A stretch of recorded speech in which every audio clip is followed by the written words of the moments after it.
Thank you very much for BBOUT for inviting me to give this talk. My aim is that by the end of this presentation, you will have some new ideas as to how you can help wildlife through your planning committee work at your parish council. So let me just say a little bit more about myself. So you know who's talking to you this evening.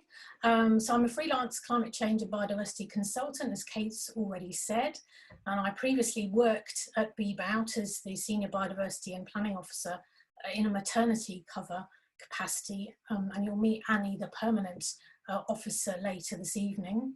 I also am the founder and chair of a biodiversity charity, Wild Maidenhead. I live on the Thames in Cookham in Berkshire, where I served as a parish councillor for 11 years, including as the chair of the parish council.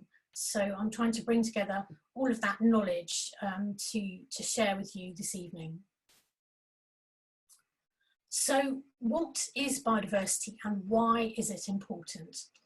Well, there's several definitions, but the simplest one, and the one that I like, I think, is it's the variety and abundance of life, wildlife, all the life around us.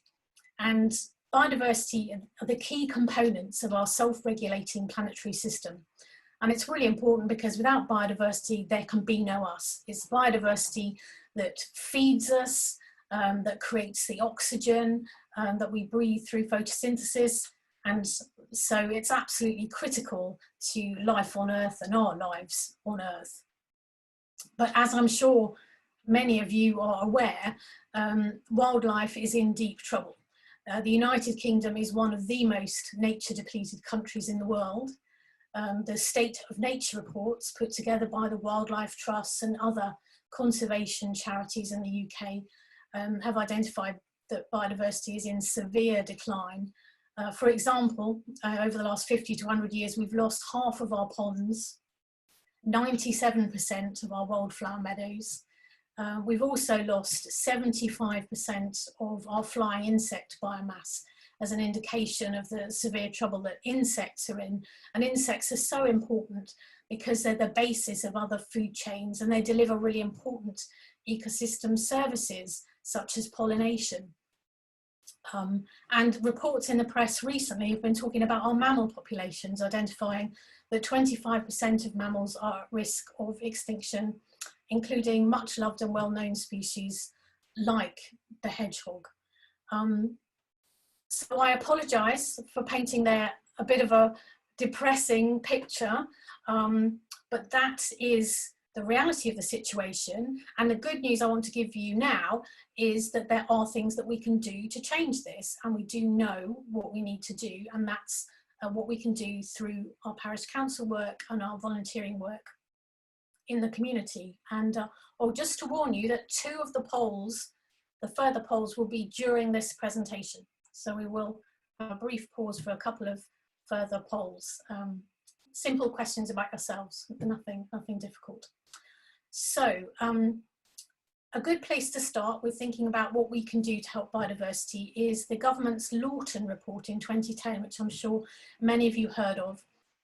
And that concluded that we need to make sure that our habitats are better, bigger, more and joined. Those 4 things, improving habitats to help biodiversity.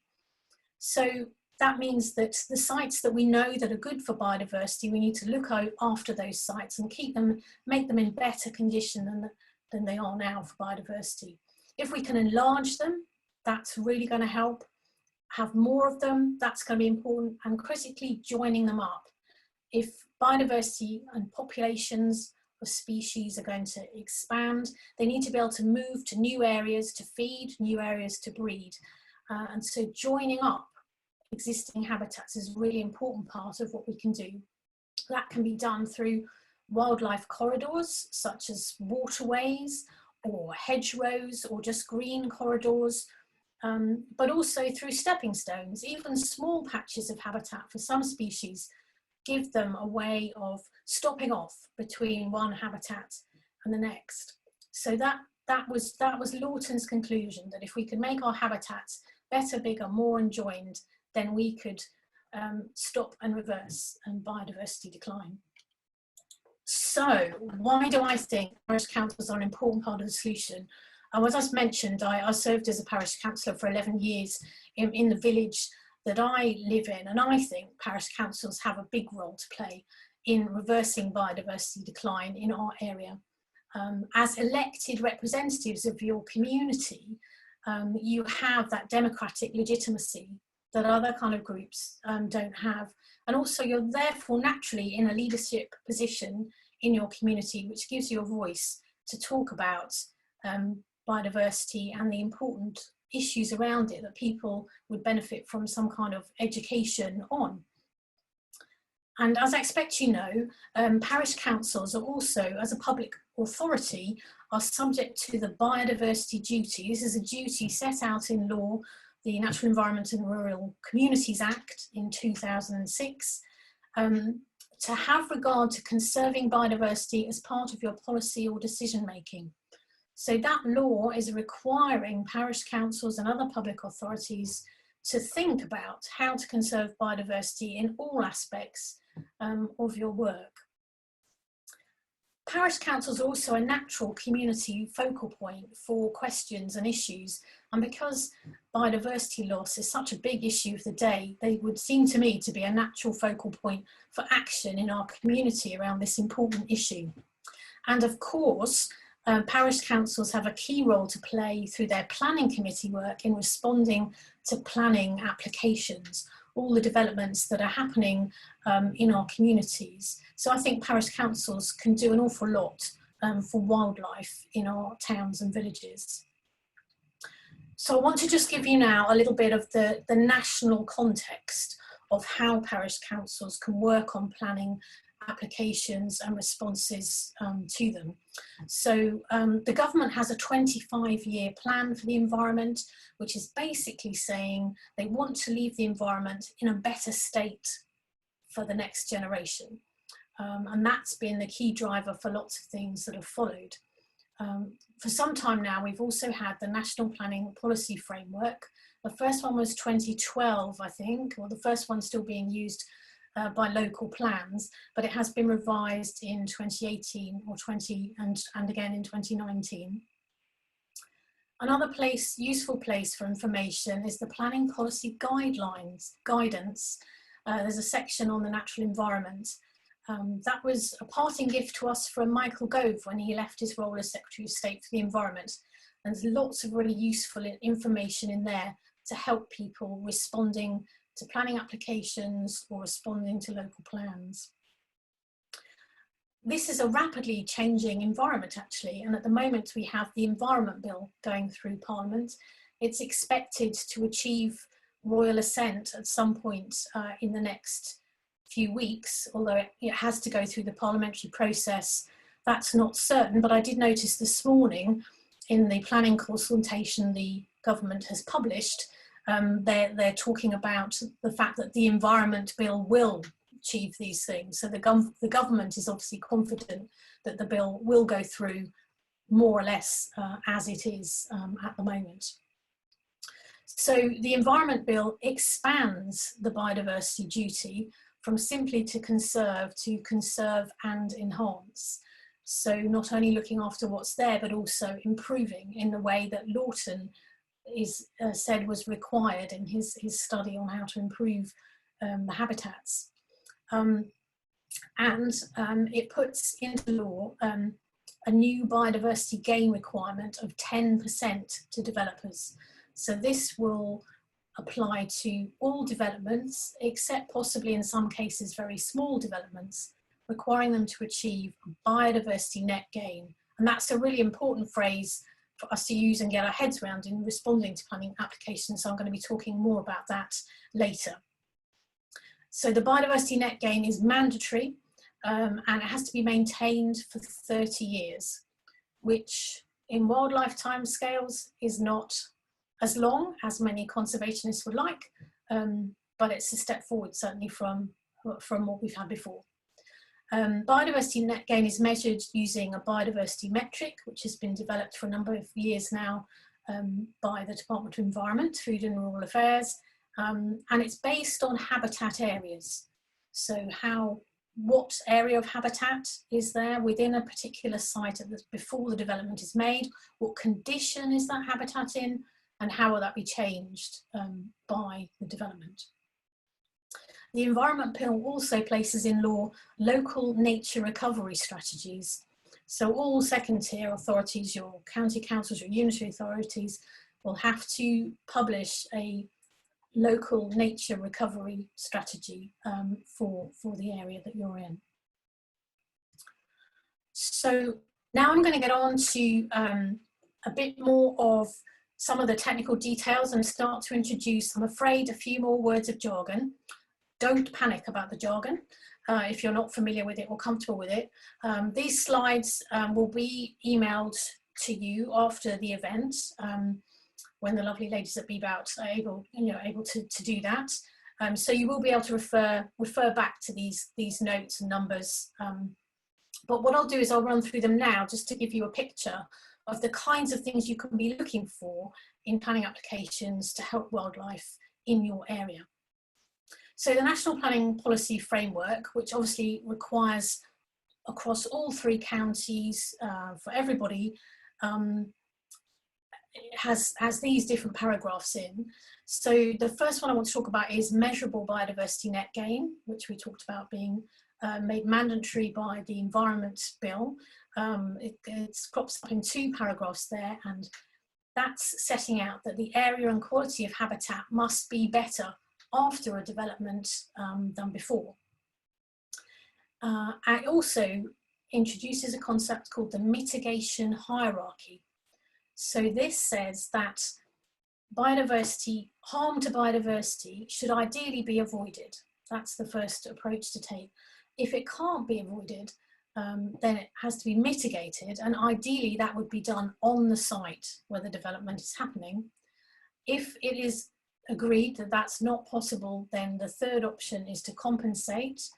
Compensation could happen by improving a habitat on another site, or it could happen by giving money to your local authority who will use that money to find somewhere else where they can improve a habitat.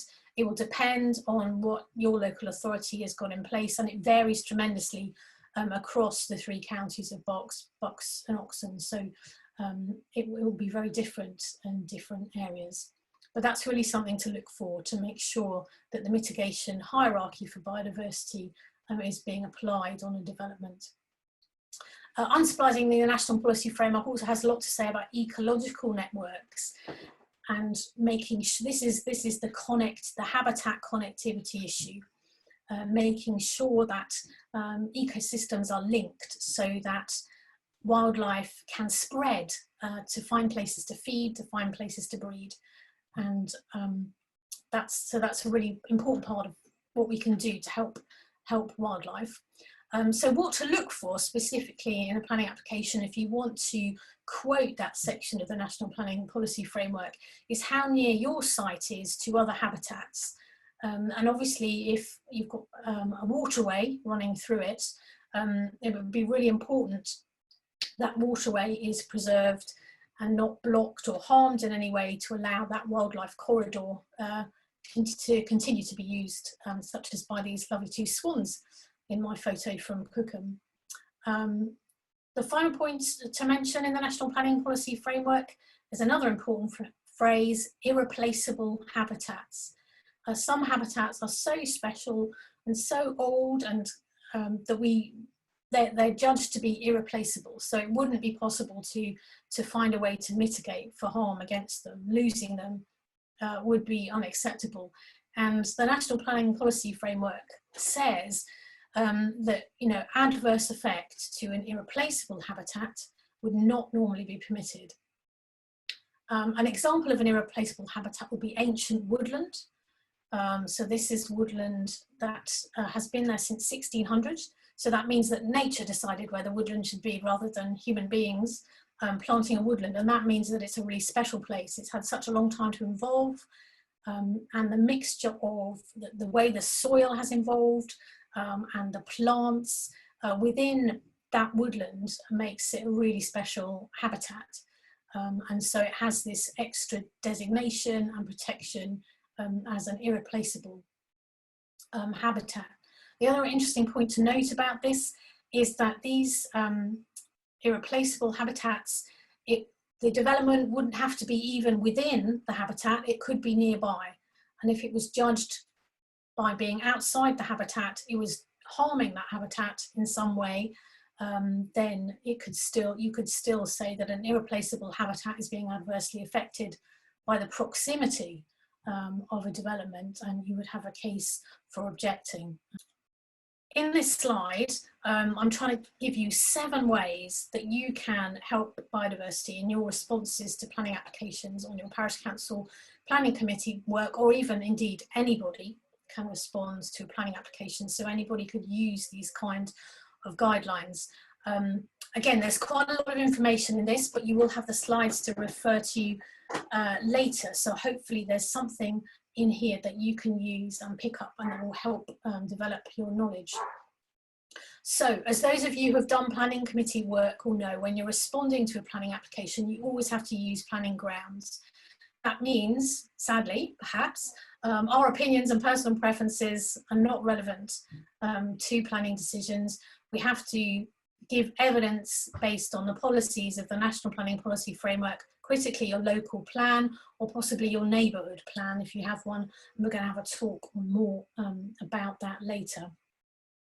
So secondly, I wanted to say, never assume that the officers are aware of what's going on with the planning application. And that's because, in my experience, a lot of case officers, a lot of the planning officers will not be aware of biodiversity policies, you know, within their plan or nationally. And so a really useful thing that we can do in responding is to keep reminding as to what those policies are. And the easier we make it for them to say, oh, that's where the problem is, that's what I need to ask the developer to do, the more likely it is that we will get a result. And as those of you who have worked on planning application responses will know, it's not an easy thing to change a planning application. We have to be realistic, but if we make a strong objection, and particularly actually if we ask for conditions to be added to a planning application, and we make a well-argued case, then we can achieve change. And even if we only achieve that in a few cases, we're making a difference for wildlife in our area, which is a great thing to do. So point number 3, this phrase I've mentioned quite a few times already, biodiversity net gain. It's required in every application now, sometimes only in applications above a certain minimum size. It will depend on what your local plan says. So that's really, if ever you've got a concern about wildlife, it's always worth mentioning that phrase. Let's make sure that councillors and officers really know about that. And the 4th thing I'm thinking that you might be able to do, if you have time and you're looking at a planning application, and I know it's difficult because we have hundreds of them to look at sometimes, but if there's an ecological appraisal, have a look at that. The quality of ecological appraisals varies, I'm going to say. Some of them are great and some of them not so much. But where they're almost always strong is in correctly identifying irreplaceable habitats such as ancient woodland and the location of priority habitats. So these are nationally identified habitats and species which are priorities for conservation action. And they normally do that pretty accurately, because it would be hugely embarrassing for them if they got it wrong. So you can look at what they found and then make sure that the right things are happening as a result of that. So the naughtiest of the ecological consultants will put together a lovely appraisal that correctly identifies all the beautiful habitats, but then in their biodiversity enhancements will propose something really very modest, which would not achieve a biodiversity net gain. So I've seen applications where a large area of habitat is being destroyed by a development, and they say, oh, we'll put up a few bird boxes, that'll be fine. Well, that's not adequate compensation if you're losing an area of woodland or an area of grassland or a wetland area. So if you have time to look at the ecological appraisal and see what irreplaceable habitats, priority habitats and priority species are in the area, you could pick up some useful pointers there. And I would also just go back to my point 2 of never assume, because you might think, well, surely the ecologist at my council, my unitary authority or district council will know about this and understand this. They will be able to deal with it. I would never assume that. Most local authorities have cut back on the number of ecologists that they have dramatically. And some of them have even replaced the professional ecologist role with somebody else who's not a qualified ecologist. You know, they have somebody covering it who may know quite a lot about trees, for example, which is brilliant, but they don't have the breadth of ecological knowledge needed actually to make a detailed response. So never assume that your borough ecologist or your unitary authority ecologist, your district council ecologist knows about these things. You may well be providing them with useful information if you tell them about habitats and species and issues to do with biodiversity in the area of a development. Always worth raising it with them. Point 5, know your local plan policies. One thing that I did when I was working on a planning committee of my local council was just searched through on keywords like biodiversity and nature and find all of those policies and just keep a list to hand so that you instantly know, is it policy NR3 or policy N7 that I need if I want to invoke protection of a hedge or protection of a woodland, because it's quoting those policies that makes it as easy as possible for the case officer to put pressure on the developer to make changes to what they're doing, improve the design, or perhaps even stop it altogether. So having a crib sheet of those local plan policies that are relevant to wildlife is a really good way of improving the impact that your responses to planning applications can have. So point 6 relates to biodiversity net gain. I think we should always, all buildings, we should always be asking for building enhancements. And there's lots of things that most buildings actually can do. And given that the opportunity is there, and we now have this biodiversity duty to conserve and enhance biodiversity, then I think we should be using these as much as possible. So every tall building really ought to have swift bricks, for example. I think that's something we should just be raising that sort of as often as we can. Another one is hedgehog corridors. As I expect many of you know, hedgehogs wander about 2 kilometers a night in order to find enough food. So they need to be able to move easily between back gardens and between different sites. And increasingly, because of the loss of their main food source, invertebrates, in farmland due to excessive use of pesticides, they are coming into towns. And so the habitat and feeding areas in towns are really important. So if a new development has a fence around it rather than a hedge, make sure there are gaps in the fence so that hedgehogs and other creatures can move through in order to feed. That's really important to them. And there might be lots of other opportunities depending on the site to enhance the building to help wildlife. And finally, it's really important to protect our waterways and our local wildlife sites through the use of buffers. So if a development builds right close to a waterway, that can be very harmful to the waterway for reasons such as the runoff from the building into the waterway is polluting. For similar kinds of reasons, our local wildlife sites are harmed if a development is built very close to them. So always try and achieve a 10-metre buffer around those kind of sites. So this, as you can see, this is quite a complex topic, and if you are interested in going into it in more detail, there's lots of information that you can read up on. I won't go through all of this now, except to say that the wildlife planning advice pages of the BBOUT website are a really good source of information if you want to look up what to do about a planning application. And if you want to find out where priority habitats are, where your ancient woodland is, there is the DEFRA Magic Map website, which is free and pretty easy to use, and so you can find out where things are within your area. So I'm just going to wind up now with my last slide. I hope you found something in this that is useful to you in the work that you're doing to help wildlife. And thank you for all that you're doing so far. But we haven't got it right yet. We're not doing enough. There's still a problem. So we do need to do more. So if there were just 3 things that you could take away from this talk: biodiversity net gain, keep mentioning it. Make sure that your case officers, your councillors, at the second tier authorities know all about that. Keep mentioning biodiversity net gain.